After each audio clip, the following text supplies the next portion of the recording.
logo com essa notícia, que o presidente Pedrinho teve que colocar os seus bens à disposição da justiça caso haja uma penhora na recuperação judicial. Como é que pode haver uma penhora, Azevedo? Em caso de gestão temerária, fraude, corrupção, os bens do presidente foram colocados como garantia. Você colocaria os bens da sua família como garantia do Vasco da Gama em caso de uma gestão temerária, corrupção, fraude? Você colocaria? Quantos políticos do Vasco fizeram isso até hoje? E pensa o seguinte, torcedor, não são os bens do Pedrinho, são os bens da família do Pedrinho. Você não imagina que ele tenha tido uma reunião com a família?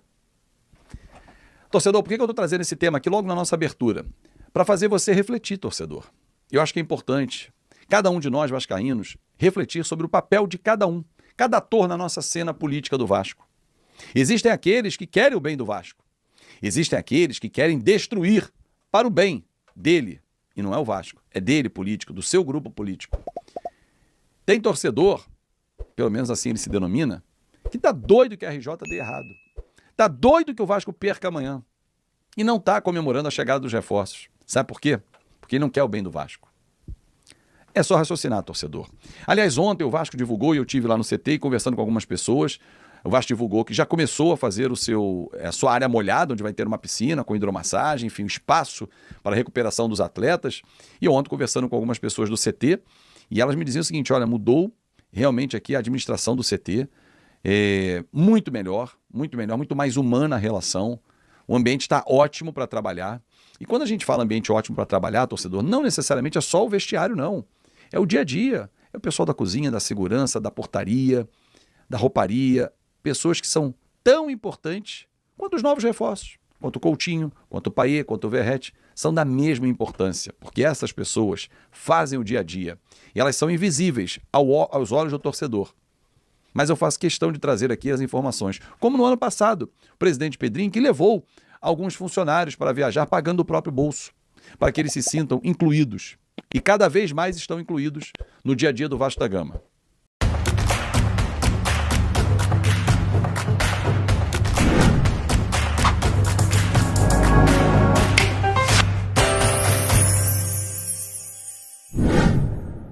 Mas, seguindo o vídeo aqui, agora vamos falar de Campeonato Carioca, né? Vamos falar de Campeonato Estadual, porque sábado tem Vasco e Flamengo no Engenhão. O jogo vai ser às 5h45 da tarde. E, ó, notícia muito boa. O Vasco conseguiu inscrever a tempo, né? Regularizar a tempo os 3 atacantes, né? Os 3 reforços. O Benjamin Garré, o Nuno Moreira e o Lloyd Augusto. Os 3 estão ali totalmente legalizados. Podem jogar. Agora fica a cargo do Carille. Como ele vai levar esse time a campo? Será que teremos algum desses jogadores começando como titular? Vou falar pra vocês, hein? Acho que sim. Acho que um desses 3 aí pode começar jogando. Não acho que será o Lloyd, porque o Lloyd acabou de chegar, mal treinou com o elenco, mas pode ser que o Nuno Moreira ou o Garré possam estar atuando ali como titulares na partida desse sábado. Nos últimos treinamentos, o Carille testou formações diferentes, né? Jogou ali num 4-4-2, botou um 4-3-3, mas usando o Coutinho como um ponta, né? Usando o Felipe Coutinho aberto pelos lados de campo, usou o Benjamin Garré de um lado, usou o Nuno Moreira do outro. Enfim, ele tá testando as possibilidades.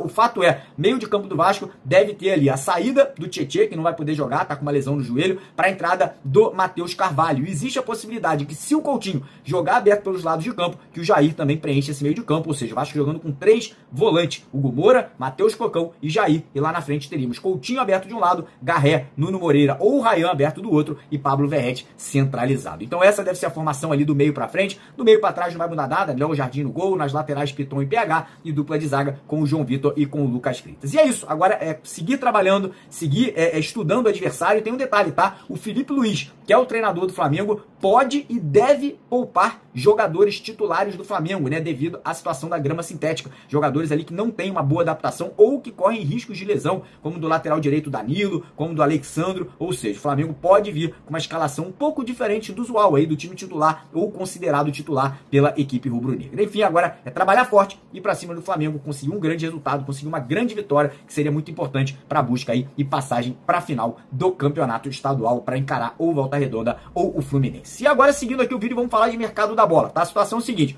o Vasco já tem Mais uma contratação aí consumada, né? Faltam apenas ali a troca de documento, faltam apenas ali pequenos detalhes, mas a situação é que o jogador deve chegar ao Rio de Janeiro já na próxima semana, que é o atacante Ibrahim Palacios, jogador do Atlético Mineiro, um jogador colombiano de apenas 22 anos, se destacou muito na Colômbia, né? Vestindo a camisa do Atlético Nacional. O Galo acabou contratando ele na temporada do ano passado, mas ano passado o Galo tinha ali um leque de atacantes muito forte, Hulk, Paulinho, depois chegou o Davidson, esse ano chegou o Coelho, chegou também o Júnior Santos, ex-Botafogo, e o garoto acabou não tendo espaço, né? Acabou não conquistando ali oportunidade no time titular do Atlético Mineiro, e aí o Galo viu com bons olhos esse empréstimo pro Vasco. O Ibrahim Palacios chega aí até o final de ano por empréstimo. Caso ele venha a bater metas contratuais, gols, partidas, assistências, o Vasco pode ter que comprar o jogador por 17 milhões de reais, né? É a negociação que foi feita entre o Vasco e o Atlético Mineiro. Ele vem para composição de elenco, ele não vem para ser titular, não vem para ser estrela da companhia, não chega aqui como uma grande contratação, mas vem como uma opção, né? O Carille pediu mais contratações e o Vasco foi atrás desse atleta, né? Que não vem sendo aproveitado por lá, mas é um jogador de muita velocidade. Inclusive, ano passado, no Campeonato Brasileiro, ele atingiu a maior velocidade da competição, chegando ali a uma velocidade num pique que ele deu a 39 km por hora, ou seja, um cara muito